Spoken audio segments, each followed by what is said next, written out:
If you follow any gaming news Twitter accounts or YouTube channels, or are a 12-year-old who uses his grandma's generosity to hijack her iPad and Wi-Fi connection, you probably heard the news. Epic has declared an open war on Apple, a war which they are waging to, in their own words, end Apple's anti-competitive restrictions on mobile device marketplaces.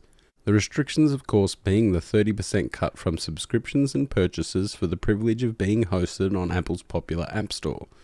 Keeping in mind that this is an industry standard for game distribution services used across many platforms, Sony, Microsoft, and Steam use this 30% cut rate as their go-to cut for games sold on their digital storefronts. Epic, though, with Fortnite revenue slowing down recently, updated their Fortnite iOS app and their Google Play Store app to bypass these restrictions that they had originally agreed to. Probably an important thing to note.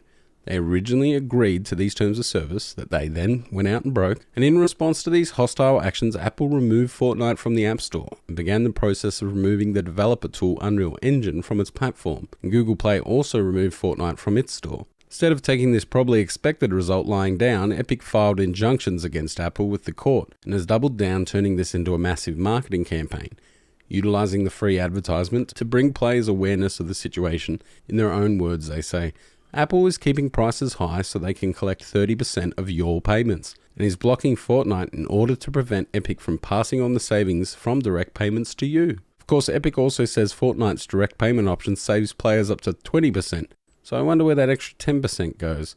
They aren't giving it back to the player base, that's for sure, and the cost of legal actions that will follow have to come from somewhere, I suppose. Apple responded to the legal suit, shrugging off the threat in their own words. All of the injury Epic claims to itself, game players, and developers could have been avoided if Epic filed its lawsuit without breaching its agreements.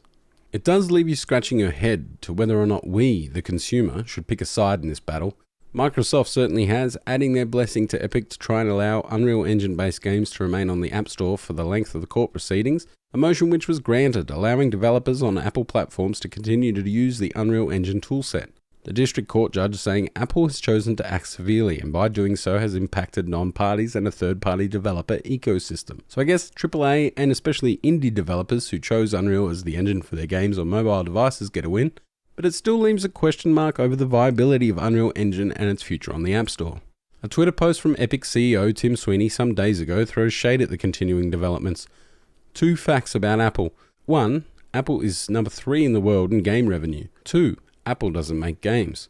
Of course, being number 3 in game revenue comes down to its access. Apple holds a fair share of the mobile market, of which almost every human on the planet has access to, and they aim to be marketable to a younger audience, the kind of audience who play games on their mobile phones. In Western countries, the share of Apple mobile devices is close to or above 50%. But who has the number 1 spot for game revenue? Well, the answer is Tencent Games. Now, this is a company who themselves bought and own 40% of Epic from dealings in 2012 and have the sway to hire their own director to sit at the board on Epic's leadership. This might be the future of the game industry. Proxy wars being fought by gaming companies as they try and rattle the marketplace while maintaining their own relevancy.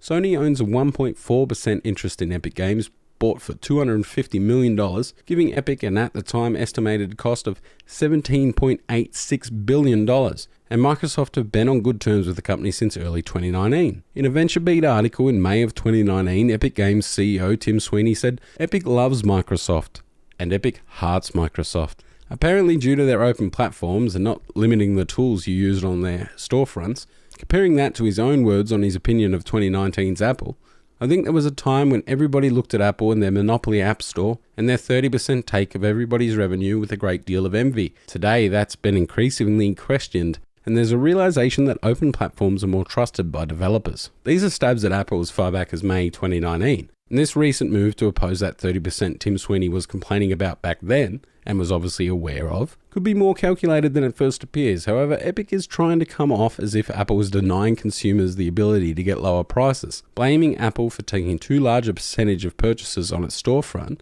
when really it's more of a problem of where the money isn't going, at least for Epic Games.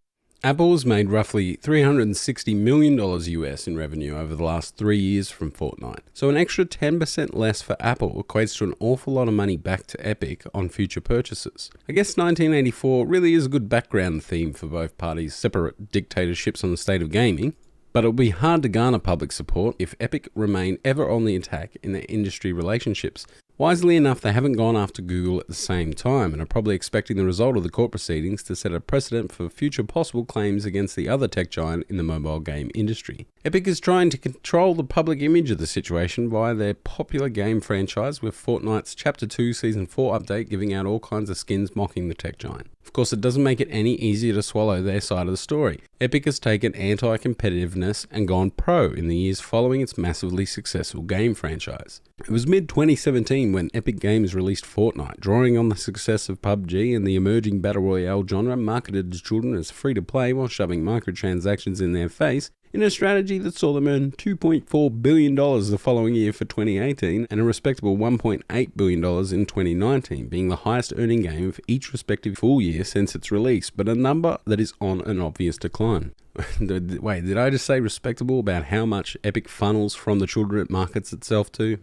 My apologies. In an effort to draw from the Fortnite success, December 2018 saw the release of the Epic Games Store, a bold-faced threat to Steam's DRM stranglehold on the PC gaming industry. Promising lump payments to developers for exclusivity deals, negating the 5% cut garnered from those who use Unreal Engine to develop games, they promised developers they only take a 12% cut, 18% lower than the industry standard of 30% from selling their games on the Epic Games Store. This 12% cut and the lump sum payments, plus foregoing the 5% charge on the use of the Unreal Engine, has seen PC games releasing on the new platform for exclusive amounts of time, dividing the consumer base as Epic tries to make its platform more marketable for developers in the hopes to bring the consumer along with them.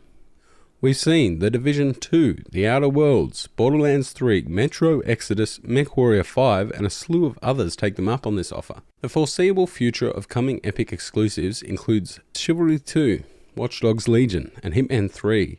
Even the current Steam game Rocket League is jumping ship, moving to a free-to-play model alongside Epic exclusivity.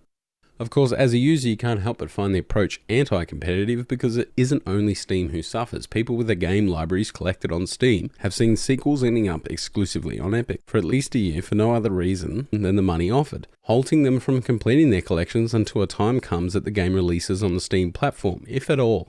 Even Kickstarter-backed games like Phoenix Point have ignored the cries of their backers who were promised a Steam copy of the game originally, before they took to an Epic exclusive deal, dragging their own credibility through the mud in the process, obviously hoping the game finds eventual success regardless. And these are just the games we know about now. The future holds many titles that may get the dreaded Epic exclusive deal. Seeing Hitman 3 has taken up the offer, upcoming WB games such as Suicide Squad, Kill the Justice League, and Gotham Knights are likely to be poached next. As a PC gamer, I do find the split across different platforms a slap in the face of continued support I've given to certain franchises over the years. It's definitely a brave move to sign away respecting the wishes of your player base and taking Epic up on its offer. Yet, if these games didn't continue to make money, I'm sure we wouldn't continue to see the trend. And with Epic Games Store needing to play the most popular and most profit-inducing game ever created, it's hard to say that the market isn't there. Fortnite profits will continue to slope downwards as newer games are made and the player base matures or tires of the game. And that 30% cut that Apple takes would be a good way to make another $1 billion in its eventual decline. Targeting Apple in this hostile way, 2 years after targeting Steam's market share on PC gaming, just makes it likely we will continue to see hostile action from Epic in its effort to claim a genuine foothold over all gaming platforms in the future. Of course, with the current younger generation of gamers obviously being more accepting of the use of the Epic Games Store application, we might see a gradual shift in the market. Whether Epic continue with their 12% or change the offer once they've secured that foothold remains to be seen. So it's Epic's aggressive stance versus Apple's nonchalant yet court-ordered response at the moment, and we'll likely be waiting much longer to see the eventual ramifications, if any. Whether Epic pull back on their aggressive stance or proceed to use this tension they themselves have created, it could be possible Epic is trying to sow the seeds of discontent with Apple in their own player base for their own possible mobile platform, or maybe even a console platform of Tencent in the future. Of course, any such discussion is nothing beyond speculation at this point. Apple's App Store, Google's Play Store, and fairly unimpressive Stadia platform remain key players in shaping the future of gaming and the general access people have to games in the future. For me, the only people winning with Epic's aggressive plays in the industry are Epic and larger developers who stand to retain a player base regardless of where they release their games. It will be interesting to see what sort of backlash smaller studios like the developers of Phoenix Point suffer in the future, if any at all. Which side of this fence are you on? Obviously, there's a lot of mixed opinions, and I'd be interested to hear your thoughts. Hit that like button and subscribe if you want more gaming news and gaming related content. I have a lot planned for what's coming up in the channel and for where it's going to head in the future. Cheers.